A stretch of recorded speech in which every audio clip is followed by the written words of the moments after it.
నేను మిమ్మల్ని అందరినీ కోరేది ఒకటే, మీరు ధైర్యంగానే ఉన్నారు నాకు తెలుసు. రేపు పార్లమెంట్ ఎలక్షన్ రాబోతా ఉన్నది. ఏప్రిల్లోనో మేలోనో పార్లమెంట్ ఎన్నికలు వస్తాయి. మా తమ్ముడు ఇందాక ఒక ఆయన మాట్లాడుతున్నాడు, ఏమన్నాడు, ఏదో మోడీ గారి హవా ఉందని. మోడీ హవా లేదు, మన్ను లేదు, ఏమి లేదు, అంతా అవుతుంది, అంతా బోగస్ ముచ్చట. ఎందుకంటున్నా అంటే పాలమూరు రంగారెడ్డి ఎత్తిపోతల పథకానికి జాతీయ ప్రాజెక్టు హోదా ఇస్తామని చెప్పి ఇవాళ నమ్మబలికి 10 ఏళ్లలో ప్రభుత్వాన్ని నడిపి కూడా మనకు జాతీయ ప్రాజెక్టు ఇయ్యని ప్రధానమంత్రి ఎవడని ఉన్నాడా అంటే నరేంద్ర మోడీ మాత్రమే. ఇంకొక వైపు ఒక జాతీయ పార్టీ ఏమో మన పాలమూరు రంగారెడ్డి ఎత్తిపోతల పథకానికి జాతీయ హోదా ఇవ్వకుండా పక్కనే ఉన్న కర్ణాటకలో అప్పర్ భద్ర ప్రాజెక్టుకు మాత్రం జాతీయ హోదా ఇచ్చింది. ఇంకొక పార్టీ, జాతీయ పార్టీ కాంగ్రెస్ పార్టీ, మన కృష్ణా నీళ్ల మీద ఉండే ప్రాజెక్టులను కేఆర్ఎంబి కప్పజెప్పి, కృష్ణా రివర్ మేనేజ్మెంట్ బోర్డు కప్పజెప్పి మన జుట్టును ఢిల్లీ చేతులు పెట్టొచ్చింది.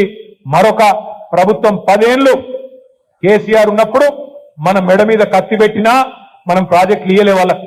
కానీ రేవంత్ రెడ్డి రాగానే మరి ఏం జరిగిందో, మోడీ బెదిరించిండా లేకపోతే ఢిల్లీలో ఉన్న ఇంకెవరైనా వేరే సలహా చెప్పిండ్రా తెలియదు.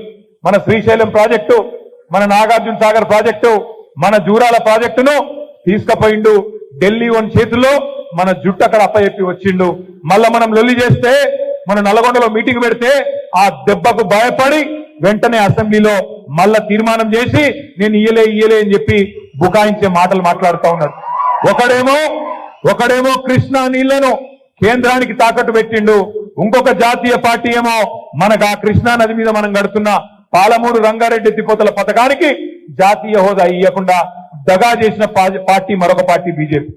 అందుకే నేను అనేది, ఈ రోజుకైనా ఏ రోజుకైనా పెద్దలు చెప్తారు, ఎట్టి పనికైనా మట్టి పనికైనా మనోడే ఉండాలి. ఈ గులాబీ జెండా ఉంటేనే తెలంగాణ ప్రయోజనాలు, గల్లీ నుంచి ఢిల్లీ దాకా తెలంగాణ ప్రయోజనాలు కాపాడేది ఈ గులాబీ జెండా ఒక్కటే. పార్లమెంట్ లో గలం విప్పాలంటే, పార్లమెంట్ లో రేపటి రోజున అక్కడ ఉండే ప్రభుత్వాన్ని గాని, ఇక్కడ అసెంబ్లీలో ఉండే ప్రభుత్వాన్ని గాని చెడుగుడు ఆడాలంటే, అడ్డుకోవాలంటే, తెలంగాణ కోసం కొట్లాడాలంటే మిగతా వాళ్ళకి ఆ సత్తా లేదు. కేవలం మన గులాబీ దండుకే ఉన్నది, గులాబీ సైన్యానికే ఉన్నది. కాబట్టి పార్లమెంట్ ఎన్నికల్లో మళ్ళొక్కసారి ఎక్కడ కోల్పోయిన దాన్ని అక్కడి నుంచే స్టార్ట్ చేసుకుందాం. ఈ రోజు అచ్చంపేటలో బాలరాజు గారు కొద్దిపాటి తేడాతో ఓడిపోవచ్చు. రేపు పార్లమెంట్ లో ఇదే అచ్చంపేటలో మంచి మెజారిటీతో తప్పకుండా మళ్ళీ తిరిగి మన పూర్వ వైభవం సాధించుకుందాం.